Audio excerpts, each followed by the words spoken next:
ahead and turn it over to Mark Freeman tonight, and he will get us going.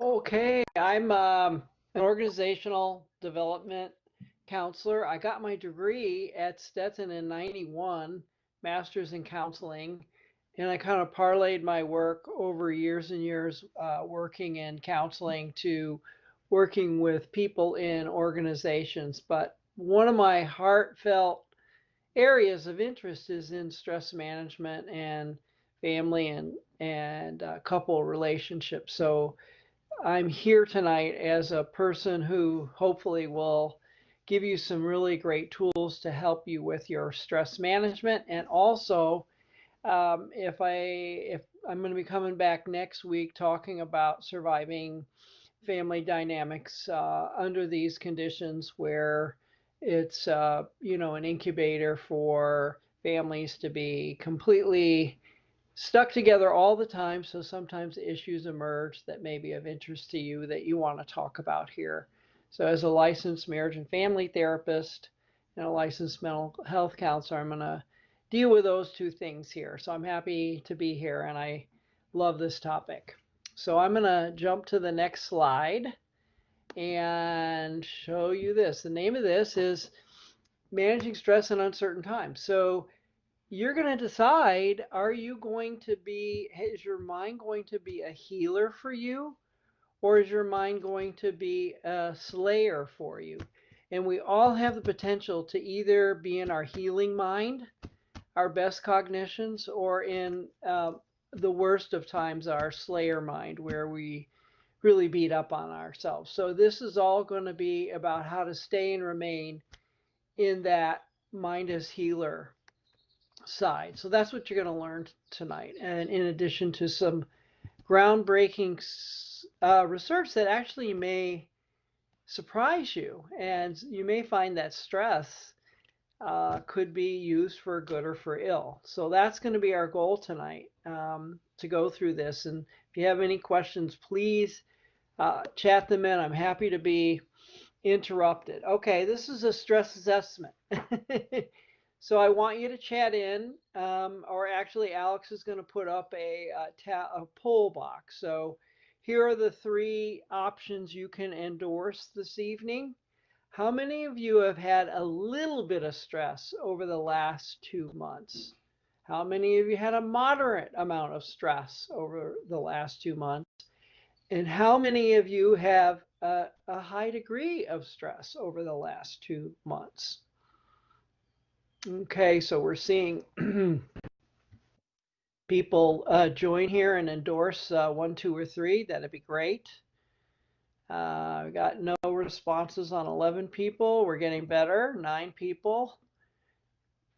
So we have 7 at a lot of stress, 10 at moderate, and 5 at a little.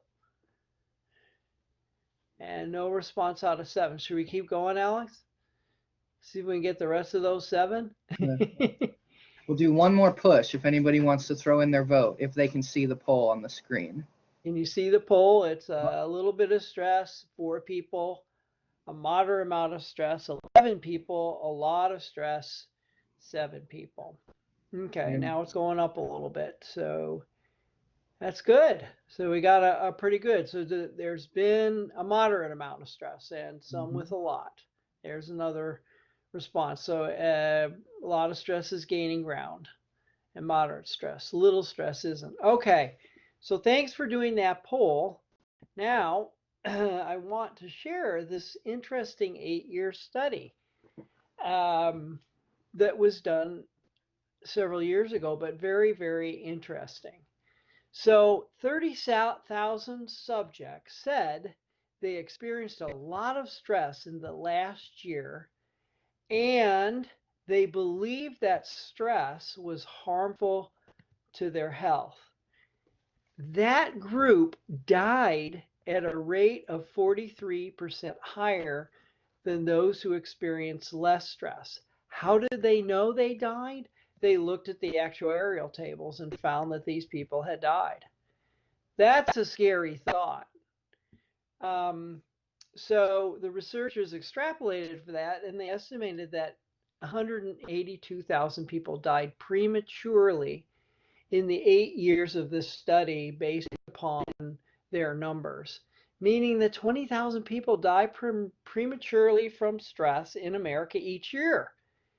So believing stress is bad for you, listen to my words, believing stress is bad for you becomes the number 15th largest killer in the causes of death scale in the United States. However, people who experienced a lot of stress but believed that stress was not harmful to their health, rather engaged that stress was really an asset in their life, in the same study, had the lowest rate of death, including the people who reported little stress in this study. So I'm going to tell you tonight that you have to mentally fall in love with stress. You cannot make it your enemy. So it's your friend. Well, how do you make it your friend? Your physiological response to stress is energizing you. Think of football players on the Stetson Hatters team.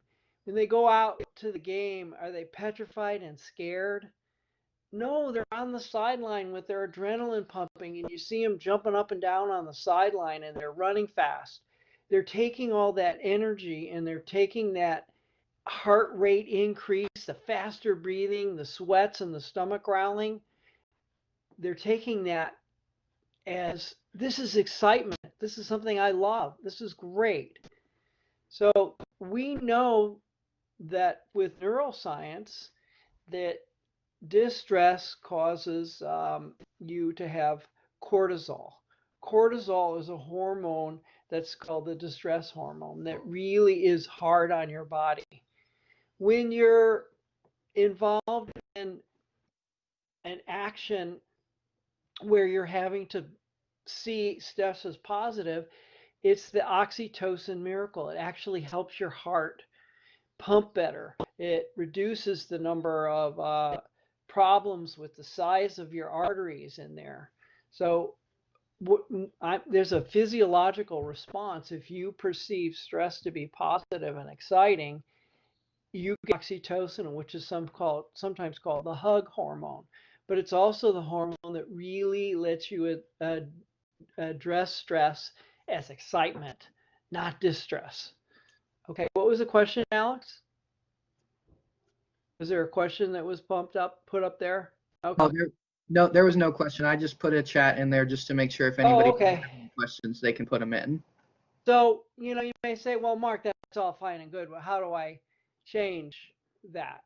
How do I decide that? Okay, so let's imagine that both of us are going to the airport. We're going to the Orlando airport. It's January. The snow season is fantastic out in Colorado. And I'm going in a Uber ride, and you're going on an Uber ride, and you are petrified of flying. You're scared to death. And I am so psyched about flying and also going to Colorado to go skiing that I'm pumped. I can't wait to get in the cab, put my skis in the back, and we're gone. Okay, so we get to the airport and you're stressed, your heart's pounding. You're like, oh gosh, I don't know. What if the plane crashes? You're starting to say all this stuff to yourself. I'm like, we're just like 1 minute closer to getting on the airplane. And you build up your stress. The closer you get onto the airplane, you buckle that seat belt and you're like, oh, we're going to die. And I'm like, oh, wow, only 2 hours and I'll be, renting my car and heading up to the mountains in Colorado. Well, who's having a better time? Obviously, I'm having a better time. But if you rearrange your self-talk and you say things to yourself where you're looking at this physiological response in your body and you're naming it as excitement instead of distress, horror, I'm going to die. So what we know now is that you can change what you say to yourself. Whatever you say to yourself is completely within your control. You may not be able to, change your feelings right away, but you can change what you say to yourself. When you're having a problem and you're really stressed out and a friend starts to talk to you or you talk to a friend, what do? You change their perspective. You distract them from their negative self-talk. You move in a direction where you change what you say to yourself. You're saying, these things that are going in my body are wonderful. They're fantastic. They're getting me up for the fight. They're getting me psyched for an athletic event or for being in the theater or coming, doing a talk in front of people. The scariest thing in the world is having a talk in front of people. It's the most common phobia that people have. Well, if you relabel what you say to yourself beforehand, your performance is much better. Okay. So without stress, you're really not alive, because stress is what keeps you up and alive. So I want you to start to think about, if you are one of these people who decide that stress is awful and distress, it's hazardous to your health. I want you to change what you think about it. I want you to use it as your asset and not a liability. So you want to relabel stress as something positive and reframe it in your mind as a narrative that it's essential for growth, for you to change, to get over some hurdle, to get over some developmental impasse that you haven't been able to do. Like some of my students that I work who are in graduate school and in business administration, at the same time they're in there, because they have so many classes where they have to do presentations, they go to Toastmasters at the same time to really quell some of that negativity and make it positive. And what is the first speech you have to make for 2 minutes? Tell the group that you're going to tell them a story about your life that made a big difference to you, something you know really, really well. So it gets over the hump of, say, the anxiety or the stress that comes with having to make a speech. If you know something really well and you're telling an aspect of your life story, it makes it easier. Anyway, so it's just working with that. If you watch children at any time, they learn by going over obstacles, whether it's walking or crawling or whatever they do. You can see them struggle with stress to overcome an obstacle, and they view it as fun. They view it as a challenge. They don't view it as something that's a horrible, difficult thing. Somehow in our lives, we have relabeled stress to be a negative, so we want to make it positive. All right, these are good questions that are popping up. So I'm just asking you to have a mindset shift. Tell yourself, fake it till you make it. Tell yourself that you believe stress is good until you actually believe it. Okay, I really want you to go with that. So that's my main sense is do that first step and tell yourself it's true. Stress is a good thing. I'm alive.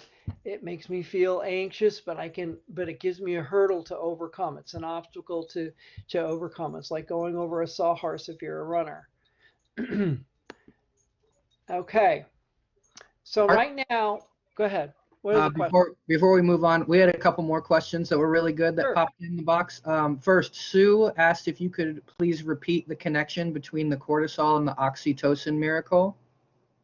Okay, so cortisol is a distress hormone that's really hazardous to you.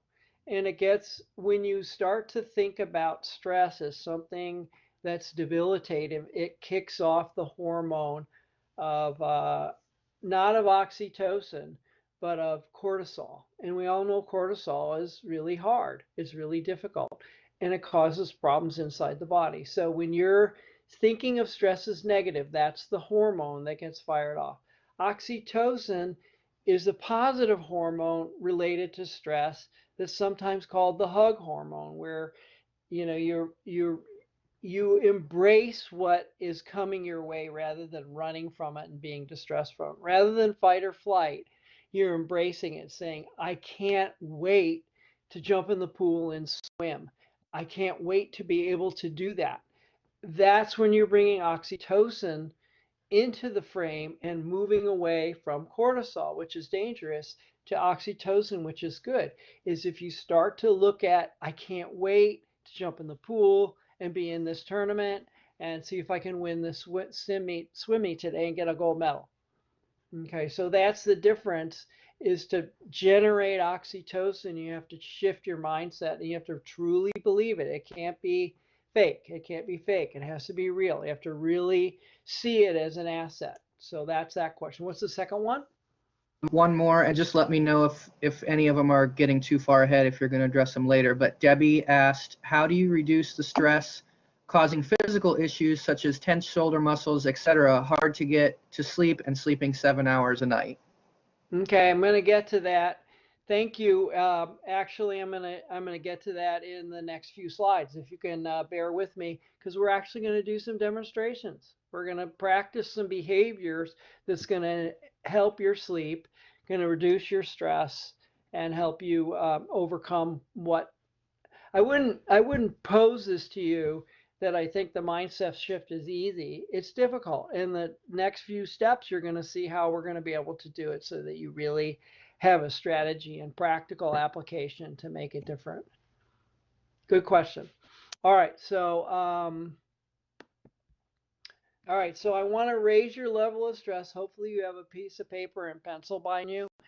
And because you can't see anybody, and don't chat it in, pick a number between 1 and 10. Don't tell anybody what your number is. Don't chat it. It's your private number. So pick a number between 1 and 10. You're going to have to really listen well because this is a math test. And if you get it wrong, you're going to be scorned by me.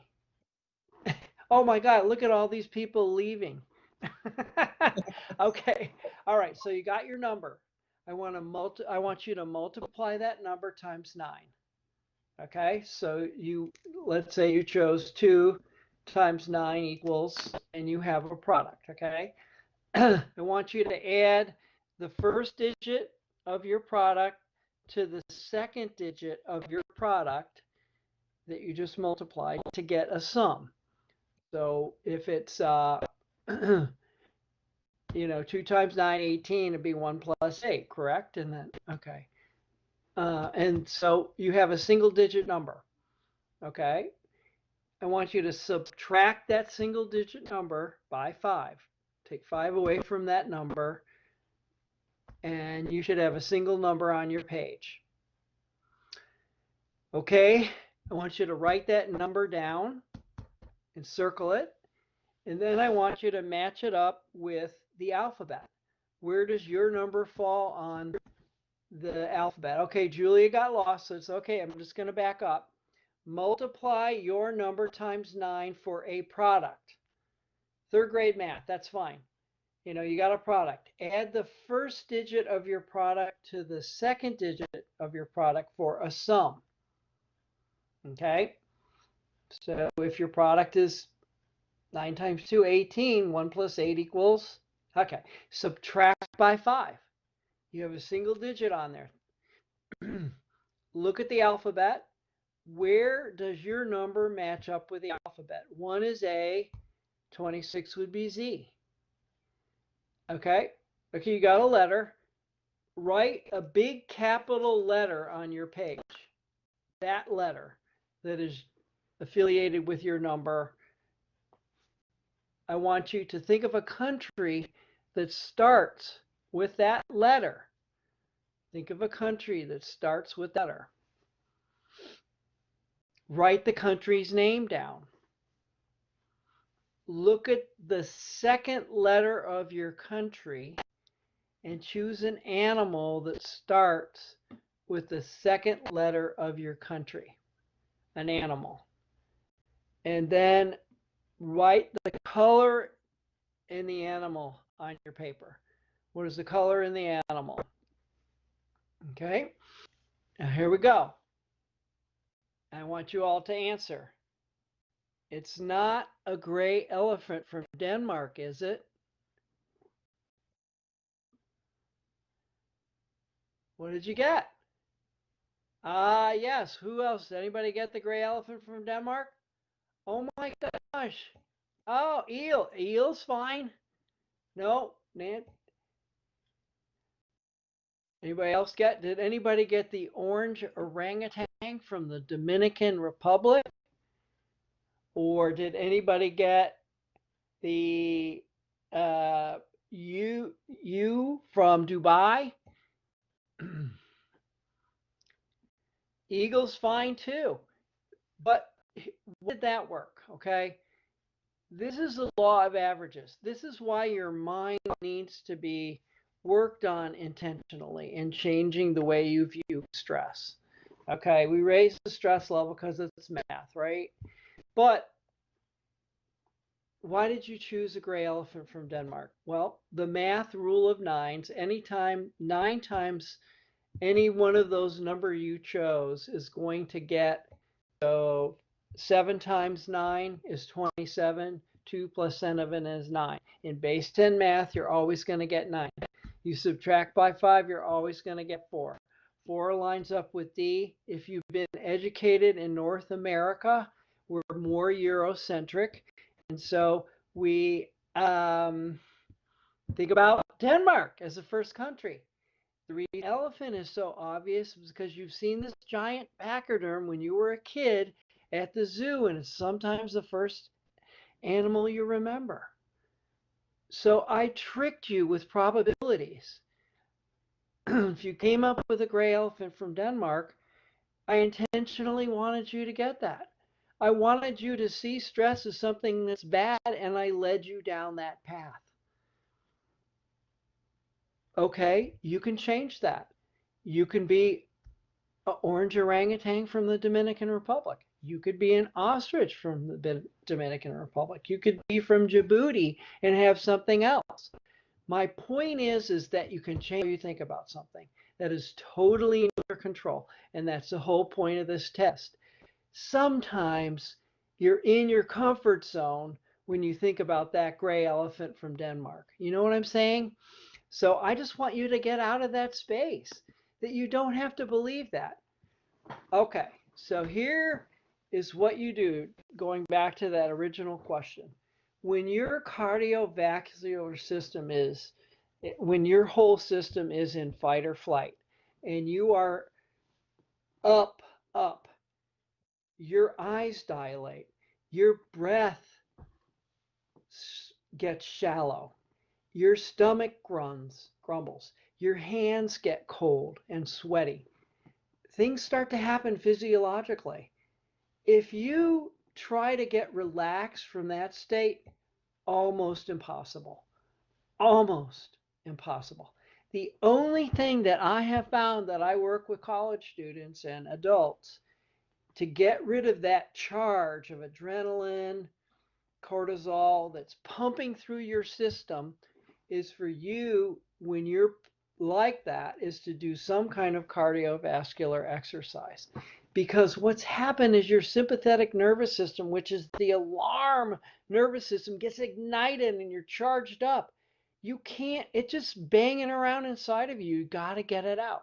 So, what I tell people when they're in that state where they're pacing around the room, they've got to do some kind of cardiovascular running, swimming, and heart rate up really high, because you've got to get those hormones and that adrenaline out of your body system. There is no way you can relax from that state. Okay? When you're in that state, you can use that charge to your advantage. I was on a phone call earlier today and we were really beating it up and having a dialogue where people were really passionate and different points of view. And all of our cardiovascular system was fired off. Every single person was passionate and really speaking loudly about their positions and their feelings. It was great. But if you have that afterward and it's still spinning around, you've got to have something to get it out. And exercise is really the only way for you. It's the first step in stress management. You got to do that. You got to do that. Okay? So, anyway, in this state, it makes you smarter when you're charged up like this. It's not a time to chill, because that will just make you more anxious. How many of you have been in a car accident and said, "Oh, let's do some deep breathing right now"? It's just not going to happen. Your body's on fire, and you've got to pace around, you've got to run, you've got to get it out of your system. So then you get exhausted and you can do relaxation. So what I find people do really poorly with the stress response is they don't honor the fact that your body has been hijacked by this. Okay? All right. So it's not a time to chill. It's a time to get some cardiovascular. Okay. So let's suppose you need to learn some things to return to what I call, and what psychologists and counselors call homeostasis. It's a state of being before you've been alarmed and before the charges happen, before you're all psyched up. And there are 3 or 4 focal points to work on as exercises, which you're going to do right now to return to the parasympathetic response, which is essentially the chill zone. It's when you're not in the alarm state. You're not with, I've got to get pumped up state. You're in a relaxed state. So these things help you after you've had the cardiovascular dump. And it's breathing, muscle relaxation, visualization, and meditation. And I'm going to demonstrate all 4. There are 3 simple breathing exercises, and in a mechan, I'm just going to name them: diaphragmatic breathing, alternate nostril breathing, and observational breathing. And what Alex is going to do now is bring my video up bigger so that you can see examples of all of those. All right, so I'm going to share with you diaphragmatic breathing. I hope you can see me. Can everybody see me? Alex, am I on the main screen now? Yes, I took the PowerPoint off, so you should be on the main screen. Okay, everybody can see me then? Okay. All right, so I'm going to close my eyes. Diaphragmatic breathing, you put one hand on your chest and one hand on your stomach.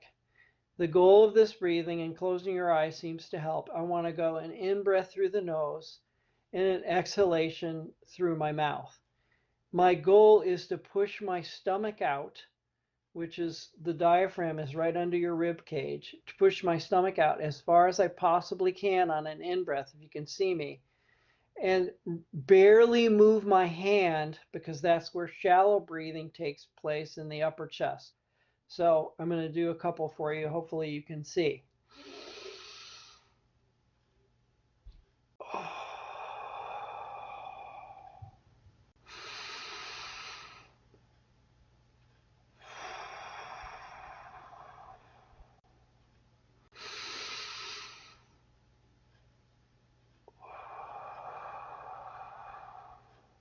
Now, what I've just demonstrated to you is the opposite of what we do as adults.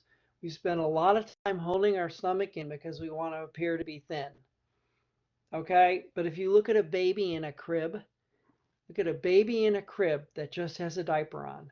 No shirt, just the diaper. What happens? That Buddha belly is going out and coming in, going out and coming in. And that chest is almost flat. It barely moves. So these babies know how to breathe. It's just natural. That's diaphragmatic breathing. Somehow when we get older, we start needing to hold our breath differently and hold our stomachs in, and we screw up our breathing. So that is breathing number 1. You may like that. And this is a potpourri. This is a choice for you. Whatever you like is your choice. The second breathing technique is called alternate nostril breathing. Watch me carefully. I am going to put my right thumb on my right nostril. I'm going to do an in-breath of 4. Then I'm going to close both nostrils, count 5, 6, 7, 8, and then I'm going to release 1, 2, 3, 4, 5, 6, 7, 8. So it's going to look like this: 1, 2, 3, 4, 5, 6, 7, 8. 1, 2, 3, 4, 5, 6, 7, 8. And I'll watch it for you. The in-breath is really hard and fast.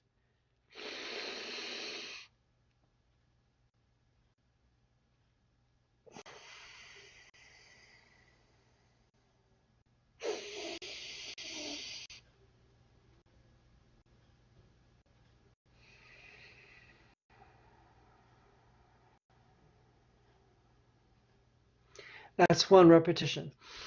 What's good about alternate nostril breathing is that when you're counting, you can't have a negative thought. You're too busy counting. So you count 1, 2, 3, 4 coming in, 5, 6, 7, 8, close, open, 1, 2, 3, 4, 5, 6, 7, 8. You can't say, oh, I'm screwing it up. What am I doing wrong? I'm not doing it right. Mark, could you go slower? What's wrong with me? Am I dumb? You can't do that because you're counting. The brain can't do 2 things at one time. Kathy, Don't think of a blue elephant. Kathy, you just saw a blue elephant, right? Your mind doesn't think in not. So you have to have something to replace the negative thought. So if you're riding in the car going to the ski area, you might be doing alternate nostril breathing. 1, 2, 3, 4, 5, 6, 7, 8. 1, 2, 3, 4, 5, 6, 7, 8. Let's do it once more because I love this so much. We'll do one full repetition. Everybody follow me. In 4, close to 8. 1, 2, 3, 4, 5. Go out. In 4, 5, 6, 7, 8. Open the other nostril. Down to 8. Here we go.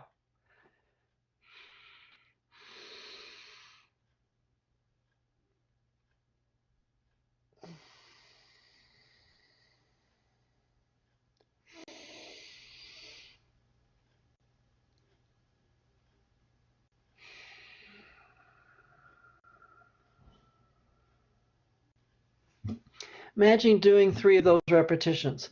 I'm telling you, the negative thoughts can go away for a little bit. They just leave because you've gone through this exercise. So that, number 1, diaphragmatic breathing, like baby Buddha, look at a baby and you can see how to do it, and that's how to do it. Flat chest, stomach gets pushed out that you never do because you're trying to pull your tummy in most of the time.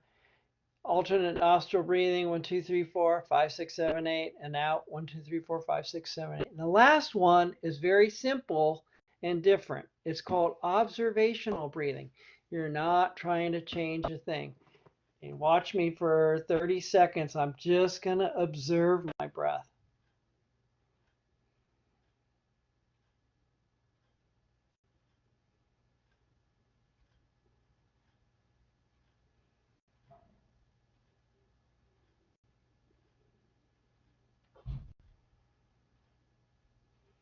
Okay, you do it with me now. Just do it for a little bit. And all you're doing is feeling the air go in your nose and out your nose. You're just observing what's happening. You're observing your stomach. You're observing the flatness of your chest. You're observing the cadence of the breath. That's it. Just observe.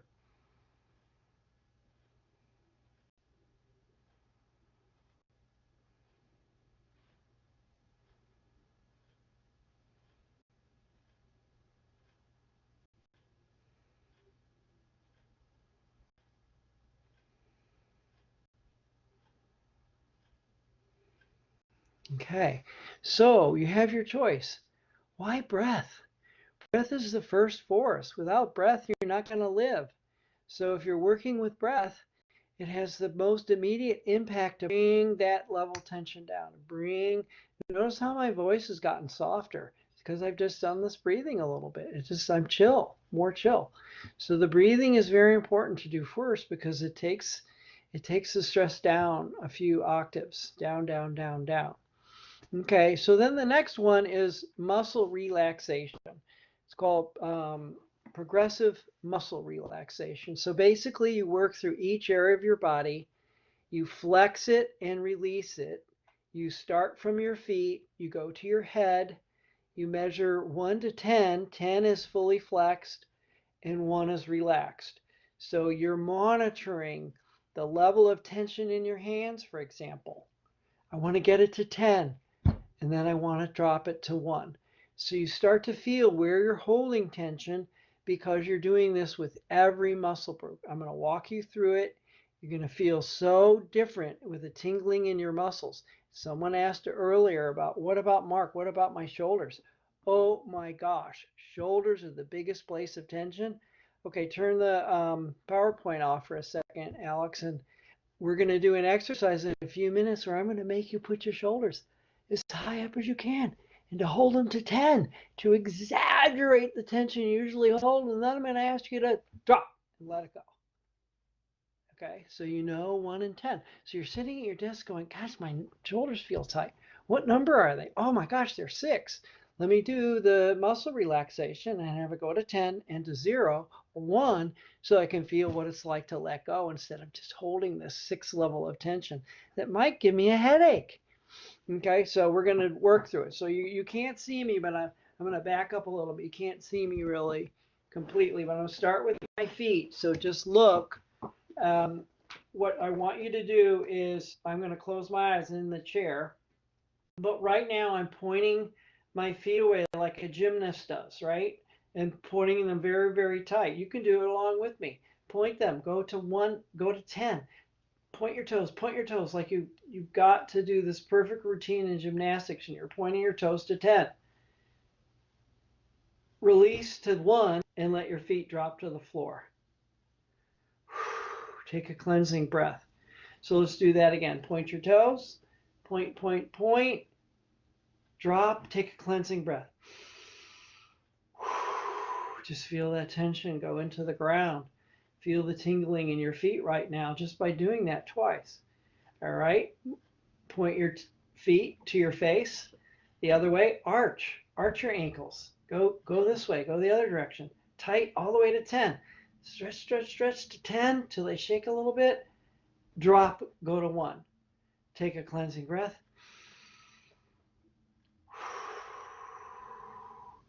All right. Go to your calf muscles. Calf muscles below your knees and the backside. Flex your calf muscles. You can feel it. Flex them really, really tight. Your legs will shake a little bit if your feet are off the ground. That's okay. Go to 10. Go to 10. All the way to 10. Drop. Go to 1. Cleansing breath. All right. I want you to flex your thighs as if you're running really, really fast. So flex your thigh muscles as tight as you can. Tight, tight, tight. Tight. Go to 10. Release.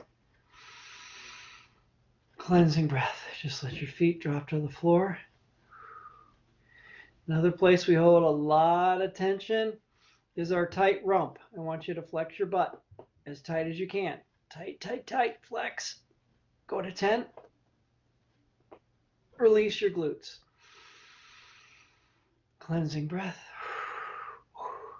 Now, just notice the difference between your lower body and your upper body. Feel the tingling from, sort of the waist down all the way down to your toes. It feels good to have that tingling sensation. Just let all that tingling just go into the floor. Just let it zip out of your body. Okay?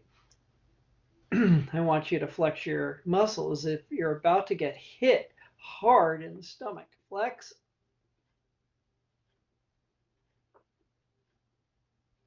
Release. Cleansing breath. Feel that nice relaxation that just lets go of that stomach abdominal tension. Okay, now you have to flex your pectoral muscles, which is in your chest area, and you do that by moving your arms in and flexing really tight. Moving your arms in. Flex. Flex. Release. Take a cleansing breath. Just feel your chest muscles relaxing. It's great, great. Okay. Now we're going to work the hands. I want you to make a fist, a tight, tight fist. Till your hands shake. Tight, tight. Hold for 3 seconds. Tight. Go to 10.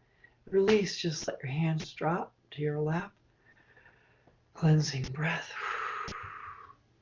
Feel that little tingling feeling in all your fingers in their palm. Doesn't that feel great? This feels like you just let it go. Forearms and biceps and triceps. Flex those really tight. Flex them. Hold for 3. Release. Cleansing breath. Wow. Doesn't that feel good to let that muscle tension go out of your hands and arms? It's fantastic. Okay, here we go. Let's do your back now. So tighten up your back muscles. Tighten, tighten. Hunch over. Release. Cleansing breath. Okay, here we go with the shoulders. Let them creep up to your ears. Creep, creep. Go to 10, flexation. Your shoulders creeped all the way up to your ears. Let them drop. Cleansing breath. Just let it go. Let all that muscle tension in your shoulders go. Oh, it feels so good just to let it go. And have them totally just not move and just be flat and be at 1. Okay, one more time. Creep them up to your ears. Go to 10, 10, 10, 10, 10. Tight, tight, tight. Let them drop. Feel the difference between 1, relaxed, 10, fully flexed. Somewhere in between is where you are working on a computer. Okay, next. Okay, so your neck muscles, rotate your neck to the right, rotate your neck to the left a little bit. Just, I don't want you to really strain your muscles, so just rotate so you get it nice and relaxed. And now I want you to flex your neck muscle.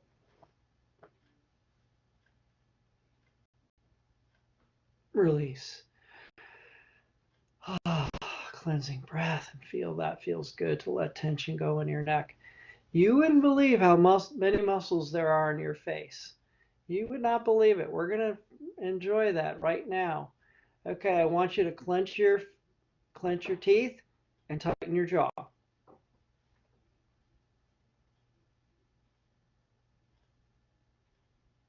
Release, open your lips.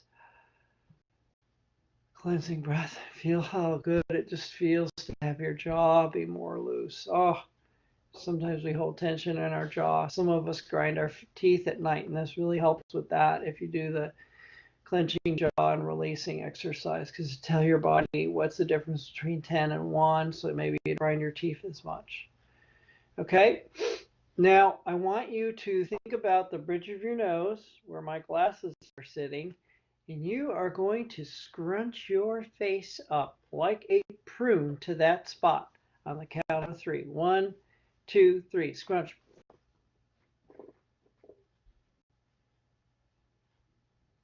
Release.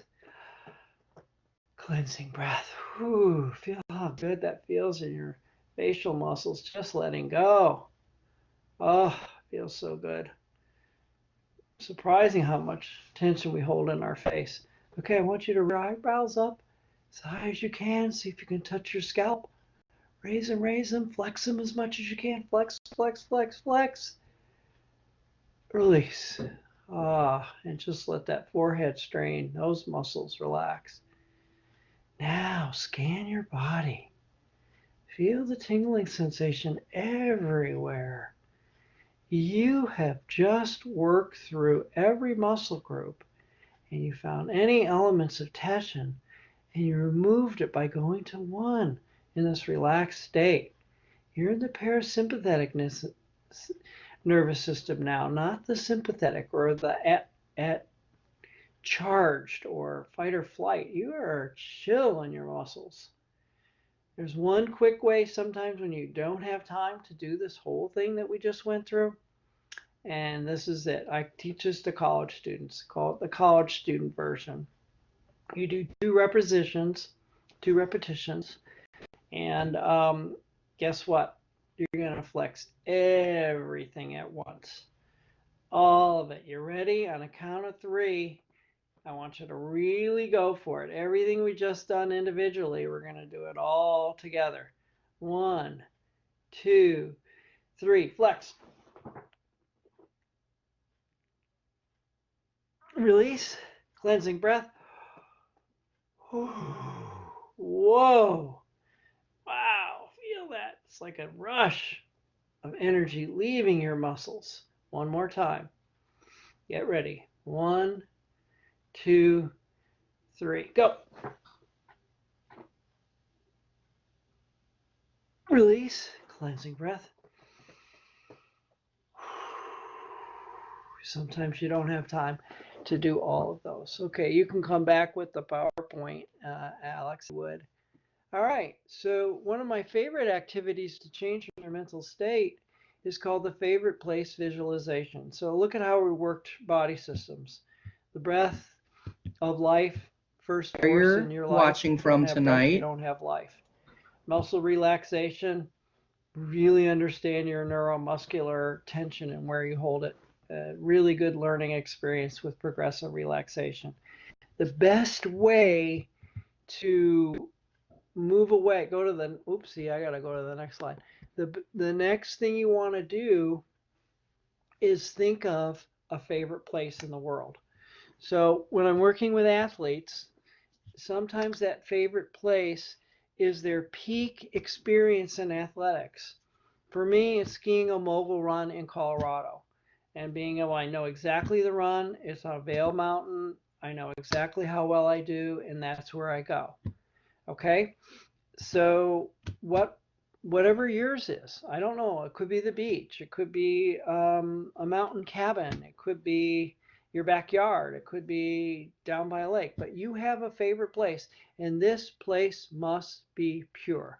No negativity associated with this place. This can have no memories that are bad. It can only be a pure, pristine place in your life. So I want you to choose it carefully, and I'm going to walk you through it. So let's start with just closing our eyes, and I just want you to notice your breath, like observational breathing. Feel your body in the chair in the room as you're watching me or yourself. Close your eyes. Feel your body in the chair. Notice your breath. Don't change it, just notice it. A gentle rise and fall of your chest or stomach. Notice the weight of the chair holding your body up, and have that sensation that you're well supported.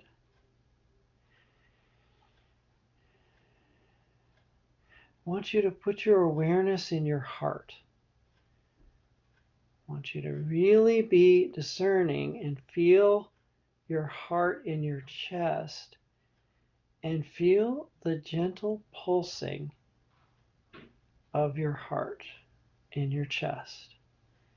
Just let your breathing, your awareness of your heart, and your body in this room that you're sitting in help you relax more and more. I want you to put your awareness in your neck. Your carotid artery runs next to your ear, down into your chest. And for those of you who are really good at feeling sensation, you can feel the sensation of your pulse in your neck on the left or right side. Just choose a side. And you can feel the blood flow moving in and out. Put your awareness in your forehead, right at your hairline. See if you can feel the sensation of your pulse there. Know that right now, oxygen is flowing to your brain and carbon dioxide is leaving. Nutrition is going to every cell in your brain with this gentle pulsing sensation. In fact, it's going everywhere in your body, and just have that excitement that your body is maintaining all of this outside of your conscious awareness, keeping you alive and well. I want you to put your awareness in your right index finger at the tip. See if you can feel the sensation of your pulse all the way out in the tip of your right index finger. Just notice how all this awareness is calming you down, relaxing you, focusing on your body, focusing on your breath, focusing on your heart rate and the blood flow throughout your body, the weight of your body comfortably resting in the chair. And I want you to imagine that you're going to your favorite place on earth. Your favorite place on earth. In this favorite place on earth, you see yourself now. The picture is bright. You're there now. You can see the scenery all around you. You notice the sounds that accompany this place of pure relaxation and renewal, pure tranquility, the sounds. You notice the smells that come with this place. Feels great to smell the air the way it smells, to hear the sounds, to see the visual pictures. You notice the temperature of the air against your body. It relaxes you, makes you feel comfortable and safe, empowered and relaxed in this place. You've got all your five senses coming full awareness, letting you be there now. Enjoy this place for the next few minutes with the sounds, all the sights and colors, the smells, the temperature of the air against your skin, the feelings inside your body when you're here, and this respite from the world, the safe favorite place where everything goes right. All is right with the world. It's tranquil. It's calm. It's relaxed. Just enjoy it for the next minute.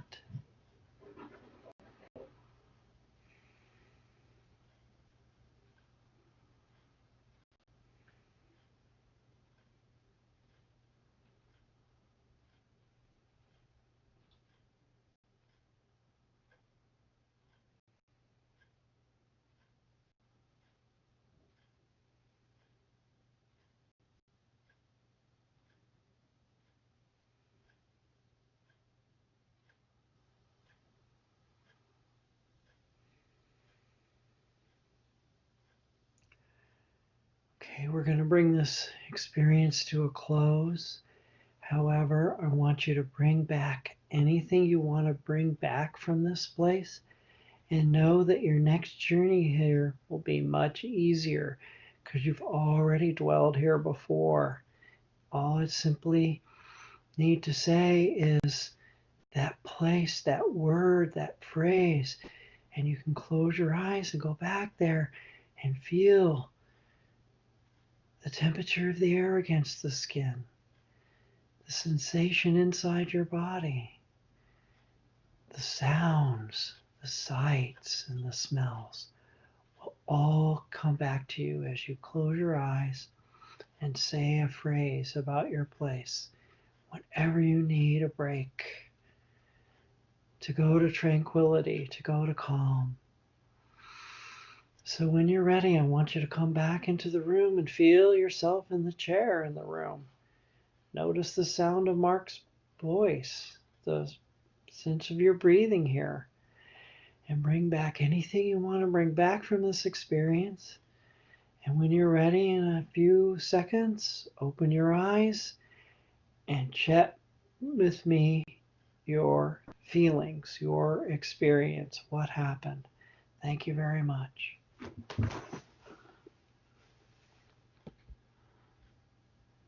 If anybody's awake out there, you can chat in and say how that was for you. Wow, isn't that possible? Relaxed, calm. You just very relaxed. Yeah. Wow, relax. See, you are in charge of your physiology. You can change it. You can change it. This is within your power. I just want you to do it in the right format. If your body is all goed up and jazzed and energized, you gotta go. You gotta go running. Then do the three things: breathing, muscle relaxation, visualization. Gotta be relaxed, a little bit exhausted to get to this place, okay? You can do it right now. For some reason you're not stressed. It's good. So the last choice is that you have a lot of choices, okay? Full winter in Aspen Mountain, the Rocky Mountain High. Sue, you and me together, man. Aspen Mountain's the best. Ajax, go. You go, girl. So meditation has so many choices. I first learned transcendental meditation when I was in college at age 19.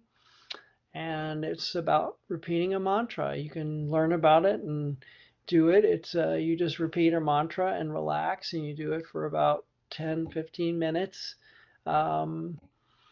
morning and night. Okay. Yoga for some people is best.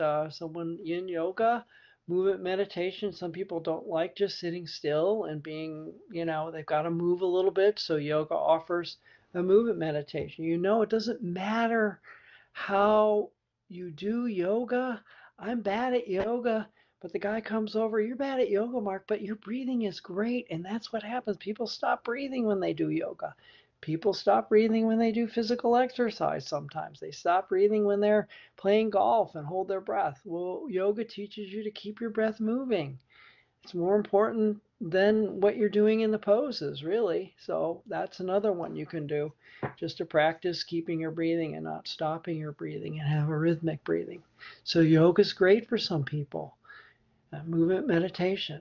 Kundalini meditation is about drawing all the energy from your root chakra on the ground all the way up through your third eye, through 7 chakras and on out into the spirit world. So that's fun for some people. They love to work with the spinal energy running up the spine and the different chakras in the eastern system. So self-hypnosis is really, yes, it is definitely a meditation. When I go to my favorite place, visualization, and I have to go to the dentist, it's one of the most frightful places for me. And instead of gripping hold of the handles when they're drilling on me, I go to Vail Mountain and ski down the moguls. So I just get out of there. I leave. So that's self-hypnosis. Doing favorite place visualization is essentially a self-hypnosis technique because you now have everything in your power to make that happen. My favorite meditation is Vipassana meditation. Vipassana, good. Tai Chi is wonderful too. Really good because it makes you look at every single movement and slow down and breathe.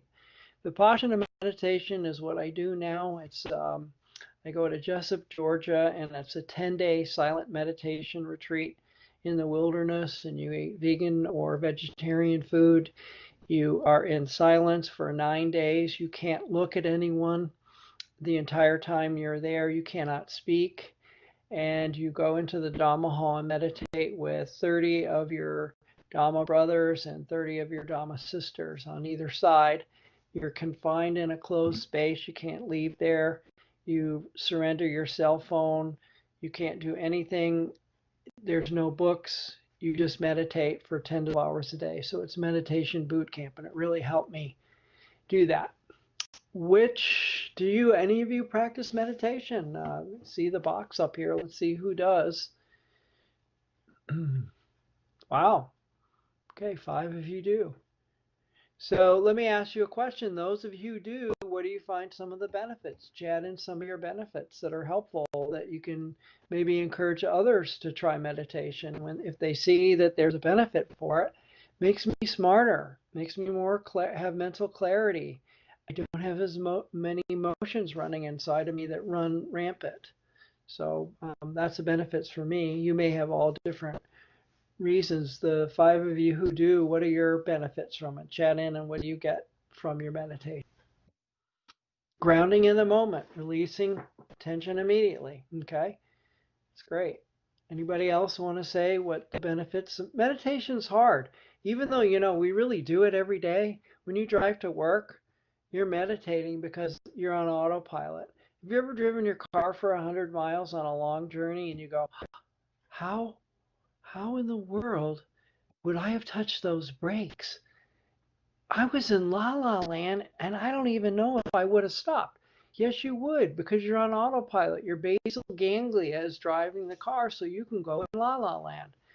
That's a meditation. Prayer is powerful.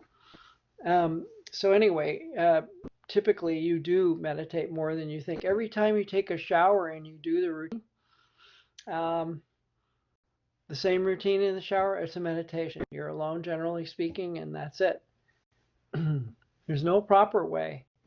Nature is a great way to meditate. So these are all things that are respite, and I love it. Okay, great, great, great. All right, so I'm going to recap for you, and then you guys can ask me some questions, and we'll figure out what you want me to talk about next week. The whole thing is that you can change your physiology. You just did it. You stayed and remained in right mind for the last 35 minutes. Your assumptions were gone. Assumptions about other people. You're usually wrong, so don't assume your assumptions about other people are right. I love this quote. What other people think of you is none of your business. And as I've said before, stress is your friend. Stress is a motivator. Some anxiety is useful to grow and develop. You've heard me pound that into you. And so if you reframe it and say anxiety is good, I just got to change some of the negative to the positive, and then I can use it as a resource. You can change your perception of almost anything. You don't have to have the gray elephant from Denmark when you do that exercise. The next time you can do it, you can do something else. When you look back on painful experiences in your life, you remember how important they were for you and how you grew more from them than from joy. Have you grown more from pain than from joy? Absolutely. I'm not asking you to go after pain because you need to grow and be, I'm just saying that those experiences really point to your character and you can be proud of them. Stress reduction activities are in your sphere of influence and you can manage your stress and see the results after being emotionally charged with negative thinking. So that's my presentation. Make stress your friend. Change it to an asset, not a liability. Go with the oxytocin, which is what you have right now. You got the hug drug. That's all I got, Alex. Mark, thank you so much.